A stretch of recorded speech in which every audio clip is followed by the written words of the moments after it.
welcome to my channel. Today we will do class 12 optics chapter. हमने अपने previous chapters में image formation के बारे में स्टडी कर लिया था कि क्या क्या कहाँ इमेज बनेगी, कहाँ हम इमेज ऑब्जेक्ट को रखेंगे, तो इमेज की पोजीशन कहाँ होगी, और कुछ साइन कन्वेंशंस के बारे में भी हमने रीड कर लिया था. Now we will study about magnification. तो मैग्निफिकेशन क्या है, जैसे कोई एक ऑब्जेक्ट है, ठीक है, उसकी जो लेंथ है वो है 5 सेंटीमीटर. अब आपने उसको मिरर में या फिर किसी भी लेंस में उसको ऑब्जर्व किया, तो जो उसकी इमेज की लेंथ दिखाई दी वो आपको कितने दिखाई दी, 10 सेंटीमीटर. तो क्वेश्चन ये है कि इमेज का size in comparison to object क्या होगा. तो आप देखोगे इमेज को ऑब्जेक्ट से डिवाइड करोगे, देखोगे तो इनकी साइज कितना आ जाएगा, 2 टाइम्स ऑफ ऑब्जेक्ट साइज, है ना. या फिर हम ये ले सकते हैं कि अगर ऑब्जेक्ट का साइज 10 सेंटीमीटर है और हमारे पास इमेज आई है 20 centimetre, then it is again 2 times of object size. तो हम यहाँ किस टॉपिक पर डिस्कस कर रहे हैं, हम डिस्कस कर रहे हैं कि इमेज का size in comparison to object क्या आया है. ये इन्फॉर्मेशन हमें कौन देगा, मैग्निफिकेशन देगी. मैग्निफिकेशन मीन्स मैग्नीफाई, साइज का चेंज हो जाना, कितना साइज चेंज हुआ है. So let's come to the topic. Magnification है क्या, मैग्निफिकेशन को हम m से डिनोट करेंगे, which is equal to the ratio of size of image या height of image to height of object. ये तो है बेसिक फॉर्मूला. एक फॉर्मूला और आता है मैग्निफिकेशन का जो बाय डेरिवेशन आएगा. अभी मैं आपको ये बता देती हूँ है क्या ये फॉर्मूला, फिर हम इसकी डेरिवेशन करेंगे. क्या है ये, it is the ratio of image distance to object distance, ठीक है. अब इमेज डिस्टेंस ऑब्जेक्ट डिस्टेंस क्या है, जैसे कि मैंने आपको प्रीवियस लेक्चर में एक बार बता रखा है, तो मैं एक बार और यहाँ पर रिमाइंड करवा देती हूँ कि इमेज डिस्टेंस ऑब्जेक्ट डिस्टेंस ये हम कैसे लेंगे और क्या इनकी साइन कन्वेंशंस होंगी. इनको एक बार आप ध्यान से देख लेना, हमें बार बार फिर ये रीड नहीं करना पड़ेगा. जैसे मान लो मैंने कॉन्वेक्स लेंस ले लिया है, ठीक है. अब ये क्या है, ऑप्टिकल सेंटर है इसका. अब फर्स्ट सरफेस ये वाला है, तो इसका फोकस f1 है, double of this is 2f2, 2f1. अब ये सेकंड सरफेस है, इसका फोकस f2 हो गया, and double of this is 2f. Suppose मैंने यहाँ पर कहीं पर ऑब्जेक्ट रख दिया बियॉन्ड टू 2f, ठीक है, ए बी. अब this is the principal axis which is passes through focus and optical centre, ठीक है. We will measure all the distances from optical center. हम सभी डिस्टेंस किससे मेजर करेंगे, ऑप्टिकल सेंटर से मेजर करेंगे. मैंने आपको रूल इमेज फॉर्मेशन के कुछ रूल्स बताए थे, वो भी आप एक बार रिमाइंड कर लीजिए कि अगर कोई ray parallel to principal axis जाएगी तो वो आफ्टर रिफ्रैक्शन कहाँ से पास हो जाएगी, फोकस से पास हो जाएगी. सपोज मैंने ये पास करवा दिया इसको फोकस से, ठीक है. सेकेंड रूल क्या था, अगर ऑप्टिकल सेंटर से पास होगी तो वो विदाउट डेविएशन आगे चली जाएगी, ठीक है. थर्ड रूल क्या था कि अगर पैरेलल टू प्रिंसिपल एक्सिस जाती है, मींस अगर फोकस भी से जाती है, then after refraction parallel to principal axis चली जाएगी, है ना. फर्स्ट और थर्ड तो इसकी रिवर्स, आपस में दोनों रिवर्स है, ठीक है. अब मान लो मैं सेकंड रूल को फॉलो कर रही हूँ, ठीक है. तो हमें इमेज कहाँ मिल गई है, यहाँ मिल गई. ये केस हम कर चुके हैं कॉन्वेक्स लेंस पे, जो आपने 10th में किया हुआ है. वैसे ये अभी है नहीं सिलेबस में, बट अगर इसकी बेसिक इन्फॉर्मेशन बेसिक क्लियर नहीं है तो हम आगे कुछ भी नहीं समझ सकते. तो ये जस्ट फॉर नॉलेज है, आप बस इसको समझते जाइए क्या है. तो अब हमारी इमेज यहाँ आ गई है. Suppose this is A dash B dash.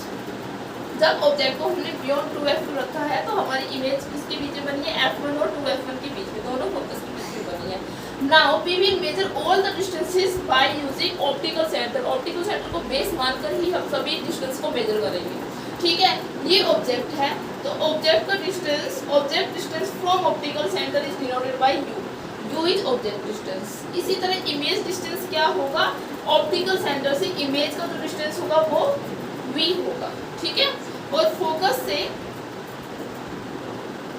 Optical centre का जो डिस्टेंस होगा वो होगा फोकल लेंथ होगा, ठीक है. इसका सेंटर ऑफ कर्वेचर भी होगा.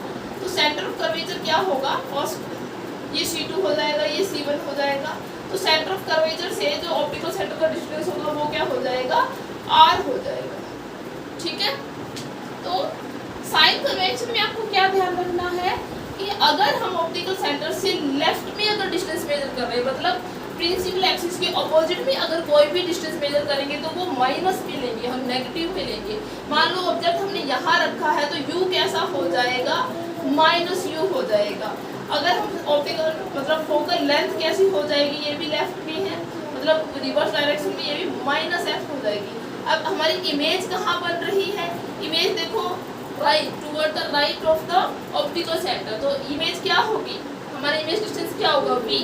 पॉजिटिव होगा या negative, yes it is positive, तो v क्या हो जाएगा, पॉजिटिव हो जाएगा। आई होप आपको साइन कन्वेंशंस और ये चीज़ें समझ में आई होगी। तो मैग्निफिकेशन बेसिकली हमें इंफॉर्मेशन देता है size of image in comparison to the size of object. तो या फिर हम शॉर्टकट पे ये भी लिख सकते हैं, m क्या होगा, height of image to height of object which is equal to the ratio of v by u। इस फॉर्मूले को आप ध्यान में रखेंगे, हम इसको आगे डिराइव भी करेंगे किसका यूज करके, लेंस फॉर्मूला का यूज करके। So next topic will be derivation of lens formula. ठीक है, मैं लेंस फॉर्मूला को कॉन्वेक्स लेंस का यूज करके आपको डिराइव करवाऊंगी। कनकेव का भी है हमारे सिलेबस में, बट आपको पता है कि ये एक रिवीजन वीडियो है, हम पूरा सिलेबस रिवाइज करेंगे। तो कुछ एक टॉपिक है जो मैं यहाँ जो इम्पोर्टेंट टॉपिक है वहाँ वो लेकर चलूंगी, आपको पूरा सिलेबस अपने आप ही कवर करना है। इंपॉर्टेंट टॉपिक मैं यहाँ कवर करवा रही हूँ। तो डेरिवेशन ऑफ लेंस फॉर्मूला में कॉन्वेक्स लेंस का यूज करके ही डिराइव करूंगी। So let's start derivation of lens formula.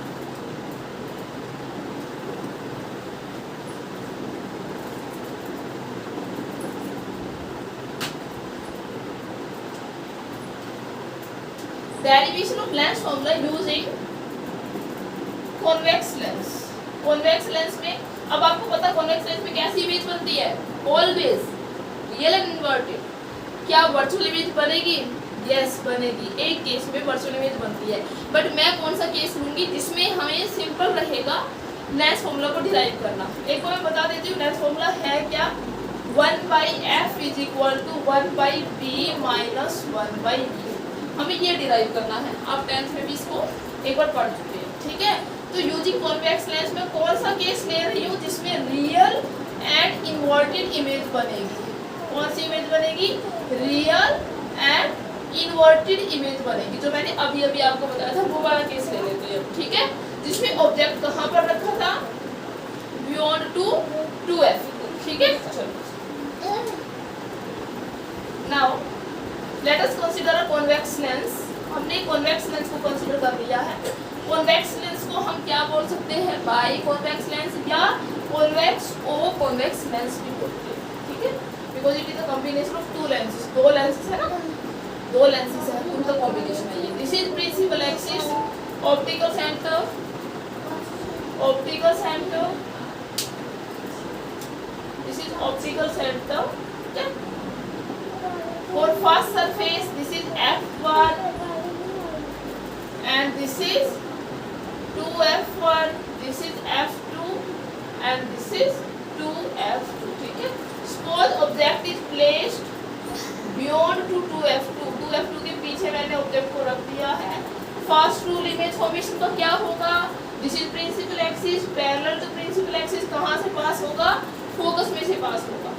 पास करवाते हैं,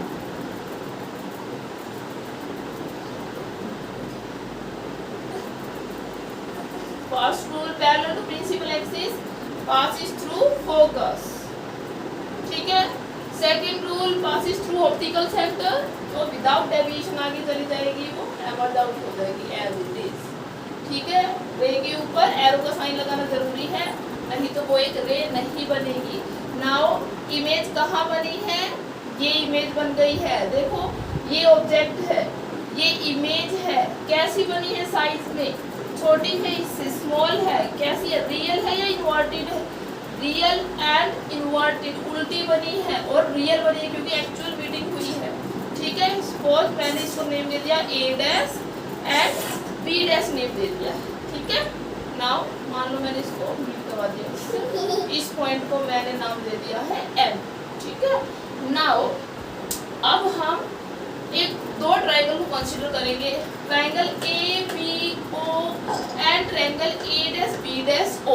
आप देखो इसमें, देखो ये दोनों वर्टिकल ऑपोजिट एंगल है। कौन कौन से ट्रायंगल है ये देखो, कौन कौन से ट्रायंगल है, एक minute triangle ABO and triangle A'B'O, these are vertical opposite angle, तो ये दोनों इक्वल होंगे। इसमें ये 90 है और इसमें ये 90 है, तो दो प्रॉपर्टी अगर इक्वल हो जाती है तो वो कैसे हो जाएंगी, सिमिलर हो जाएंगी। आपने 9th क्लास में ट्राइंगल्स के कुछ रूल्स पढ़े थे, कॉन्ग्रुएंसी कुछ रीड किए हुए हैं। तो इसमें क्या है, triangle ABO and triangle A'B'O are similar. अगर ये सिमिलर होंगे कौन से रूल, डबल A रूल से, ठीक है, तो क्या होगा, इनके साइड्स का रेशियो भी इक्वल होगा। Let us take ratio of AB to A'B', AB to A'B' is equal to AO to OA', AO to OA', ठीक है, this is first number equation, ठीक है। अब मैं सेकंड ट्राइंगल ले रही हूँ। सेकंड ट्राइंगल कौन सी लेंगे हम, OMF1 एंड A'B'F1, ठीक है। Which triangle, now taking triangle MOF1 and A'B'F1, ये फिर से सिमिलर है, वही प्रॉपर्टी यूज करेंगे, these are similar, double A rule से वही हो जाएगा। दोनों के एंगल क्या हो जाएंगे, वर्टिकल अपोजिट एंगल हो जाएंगे। ये भी 90 है तो इसका ये भी 90 है, ठीक है। वही फिर से रेशियो लेंगे हम, रेशियो क्या हो जाएगा, MO divided by A'B' is equal to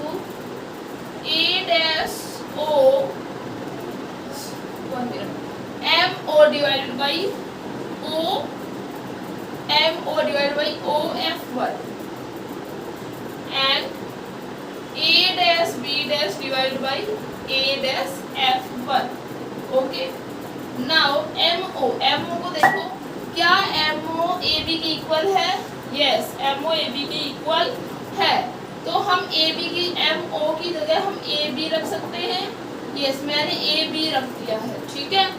now MO divide by A'B', 1 minute, ये रेशियो मैंने रोक ले लिया, दोबारा देखते हैं क्या है। मैंने कौन सा ट्रायंगल लिए, MOF1 and A'B'F1, MO divided by A'B', ये रेशियो लेकर हमें MO divided by A'B' is equal to OF1 divided by A'F1, clear. Now MO किसके इक्वल है, AB के इक्वल है, तो क्या मैं MO को AB लिख सकती हूँ, yes, AB divided by A'B' equals to OF1 divided by A'F1, this is equation number 2। अब 1 और 2 को अगर हम कंपेयर करेंगे तो लेफ्ट साइड दोनों का इक्वल है, तो राइट साइड भी इक्वल हो जाएगा। देखो राइट साइड क्या हो जाएगा, AO divided by OA' is equal to OF1 divided by A'F1, ठीक है। नाउ AO, अब AO क्या है, देखो ये क्या ऑब्जेक्ट है, दिस इज ऑप्टिकल सेंटर। क्या होता है, ऑब्जेक्ट का ऑप्टिकल सेंटर से डिस्टेंस क्या होगा, this is U, this is U, तो AO क्या हो गया है, U। OA' क्या है, इमेज, दिस इज V रख दिया मैंने, ठीक है। OF1 ऑप्टिकल सेंटर का, OF1 को हम कैलकुलेट करेंगे। OF1 ऑप्टिकल सेंटर का फोकस से डिस्टेंस क्या हो जाएगा, F, फोकल लेंथ, F रख दिया मैंने। A'F1, इसको देखो बेटा, हमें कैलकुलेट करना A'F1, बट हम सभी डिस्टेंसेस O से कैलकुलेट कर रहे हैं, तो क्या हो जाएगा, A'F1, यहाँ देखो A'F1 O इसमें से, इस पूरे में से अगर ये सब्ट्रैक्ट कर देंगे तो आ जाएगा हमारे पास, तो तो मैंने क्या किया, OA dash minus OF1, OA dash minus OF1, OA dash क्या है V, OF1 क्या है F, तो मैं यहाँ V माइनस F लिख सकती हूँ। यस, मैंने V माइनस F लिख, ठीक है। नाउ मैंने क्रॉस मल्टीप्लाई कर दी है, UV minus UF is equal to BF, ठीक है। अब मैं दोनों तरफ UVF से डिवाइड कर दूंगी, दोनों तरफ UVF से डिवाइड कर दिया तो मुझे क्या मिला, 1/F minus 1/V is equal to 1/U, ठीक है। हमें निकालना है 1/F is equal to 1/U plus 1/V। अभी क्या हमने यहाँ पर साइन कन्वेंशन यूज किए हैं, नहीं। अब हम साइन कन्वेंशन के यूज करेंगे। F देखो, F है राइट साइड में, ऑप्टिकल जो प्रिंसिपल एक्सिस है उसी की डायरेक्शन में है, तो F तो क्या हो जाएगा, पॉजिटिव हो जाएगा, ठीक है। अब U कहाँ है, लेफ्ट साइड में है, मतलब प्रिंसिपल एक्सिस के ऑपोजिट डायरेक्शन में है, तो जो भी प्रिंसिपल एक्सिस के ऑपोजिट डायरेक्शन में होगा वो क्या लेंगे हम, नेगेटिव ले लेंगे। तो ये क्या हो जाएगा, माइनस U हो जाएगा, ठीक है। B फिर से देखो इसी डायरेक्शन में है तो ये प्लस हो जाएगा, ये क्या हो जाएगा, प्लस हो जाएगा। तो हमारे पास लेंस फॉर्मूला क्या आ जाएगा finally, by using sign convention, 1/B minus 1/U, 1/F equals to 1/B minus 1/U, ठीक है। समझ में आई बात, clear, okay. So this is the lens formula. अब मैंने मैग्निफिकेशन के बारे में आपको एक बात कही थी कि मैग्निफिकेशन क्या है, मैग्निफिकेशन क्या है, height of image to the height of object, ठीक है। मैग्निफिकेशन क्या थी, height of image to height of object, और मैंने उसके साथ एक फॉर्मूला और लिखा था, V/U, ठीक है, V/U। वो कहाँ से आया है, इक्वेशन 1 को यूज करेंगे हम। अब देखो इक्वेशन 1 में अगर हम देखें तो AB क्या है, हाइट ऑफ इमेज, और A डैश B डैश को अगर हम देखें तो क्या है, हाइट ऑफ AB क्या है, height of object, A dash B dash क्या है, हाइट ऑफ इमेज। अगर मैं 1 को यूज करूं, यूजिंग 1 इक्वेशन नंबर 1, तो AB क्या है, height of object, A dash B dash क्या है, हाइट ऑफ इमेज, इसके इक्वल है AO क्या है, U, और OA डैश क्या है, V। साइन कन्वेंशन भी यूज कर लेते हैं साथ साथ। अब अगर कोई एक्सिस प्रिंसिपल एक्सिस से ऊपर की तरफ है, हाँ, कोई भी ऑब्जेक्ट या इमेज तो प्लस में होगा, और नीचे की तरफ है तो माइनस में। तो ऑब्जेक्ट ऊपर की तरफ है, इमेज नीचे की तरफ है, तो ये माइनस आ जाएगा, ठीक है। अब U को देखते हैं, U इस तरफ है, लेफ्ट साइड में है, तो क्या आ जाएगा, -U, ठीक है। तो यहाँ से प्रूव हो गया है कि हाइट ऑफ मैग्निफिकेशन का ये फॉर्मूला भी हम यूज कर सकते हैं। It is the ratio of image distance to the object distance, और may be using height of image to the height of object, ठीक है। आई होप आपको ये समझ में आया होगा। उसके बाद हम क्या करेंगे, reflection through convex surface and concave surface. ये बहुत बड़ा चैप्टर है, जिसको हम जल्द ही फिनिश करने की सोचेंगे, और जो भी टॉपिक मैं करवाऊँ उनको बहुत अच्छे से नोट्स बना लेना और बहुत अच्छे से इनको रिवाइज कर लेना। मुझे नहीं लगता इसके बाद आपको कोई प्रॉब्लम आएगी। अगर आपको कोई भी प्रॉब्लम है या कुछ भी आपको कमी लगी या अच्छा लगा तो आप मुझे कमेंट करके ज़रूर बताएं।